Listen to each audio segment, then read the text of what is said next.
Uniunea Europeană este convinsă că Rusia nu s-ar opri militar la Ucraina și că amenințarea vizează întreaga Europă. Declarația a fost făcută de către secretarul general adjunct și directorul politic al Departamentului European de Afaceri Externe, Enrique Mora, într-un interviu exclusiv pentru Jurnal TV. Uniunea Europeană a impus o serie de sancțiuni menite să limiteze spațiul de manevră al Rusiei. Unele dintre ele sunt fără precedent. Vă invităm să urmăriți interviul. Domnule Mora, aș vrea pentru început să ne spuneți care este poziția Uniunii Europene în raport cu criza din Ucraina, care a început acum mai bine de 3 săptămâni și care a generat mari fluctuații la nivel regional. So this is not a special military operation as President Putin wants to put it. This is a real war of aggression. And the European Union is reacting to that accordingly because what we are seeing is not just an aggression against a neighbor, is an attempt to change the very basic of the security foundations of the European continent after the Cold War. So we are reacting to that from the European Union. And we are reacting to protect ourselves and to protect the resilience of our partners like Moldova. And we are taking measures, we are taking sanctions, very comprehensive, the most important package of sanctions we have ever approved. We are isolating Russia in the international community. For the first time in the history of the European Union, we have taken measures to finance lethal weaponry for the Ukrainian army. It's an unprecedented step. What does it mean? It means that in Ukraine's security at stake, but it's also our European Union security, and it's of course the security of our partners in the Eastern Partnership. Ce a generat această decizie fără precedent? Clearly, our strong perception that Putin will not necessarily stop in Ukraine. Our strong perception that he's threatening the whole European continent, the whole system of values, and the whole system we have based our security architecture since the end of the Cold War. That's why, at the end of the day, Ukrainian army, Ukrainian people are defending all of us at the same time. We are trying to support, to increase the resilience of Moldova because we are very aware that the fallout of the war could be very serious, and we want to stand by Moldova in defending it from that. Și în acest context, care ar fi impactul crizei regionale asupra Republicii Moldova în mod direct? Moldova is a neighbor to Ukraine, so it's very exposed to the consequences of the conflict.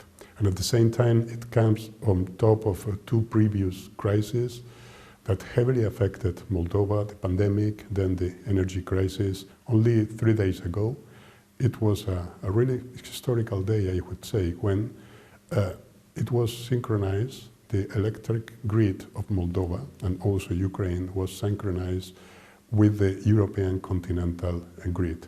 So now it's for the European continental operators to provide stability and security to the Moldovan grid.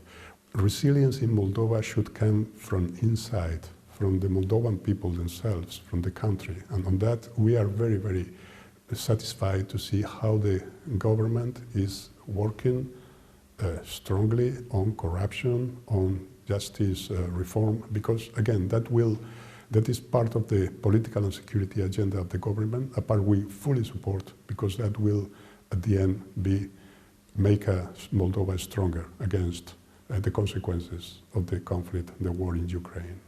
În contextul crizei refugiaților, așa cum în Republica Moldova ajung o mare parte dintre refugiații care fug din Ucraina și, bine, poate nu rămân aici în Republica Moldova, dar cel puțin traversează frontiera noastră. Uniunea Europeană s-a dovedit a fi un partener de încredere în acest sens, a oferit mai multe ajutoare. În continuare vrem să vedem cum veți lucra pe acest aspect, ce așteaptă Republica Moldova.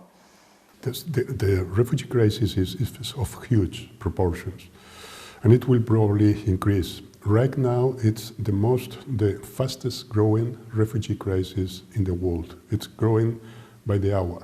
UN estimates in about 18 million people inside Ukraine, displaced people affected by the war.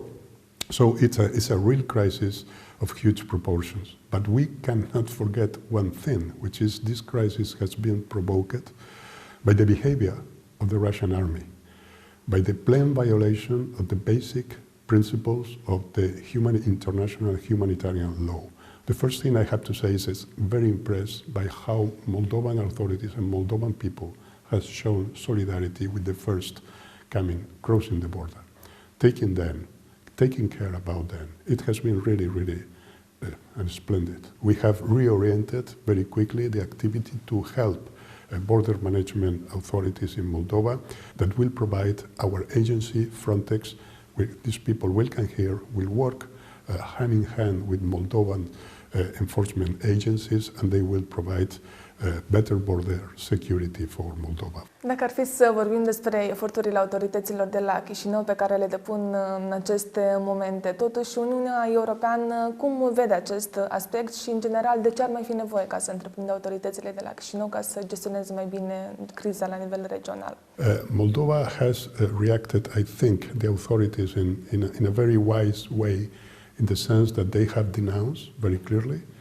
Our intention for the future is to continue working with the Moldovan government on how we can improve cooperation to protect as much as possible Moldova from this crisis.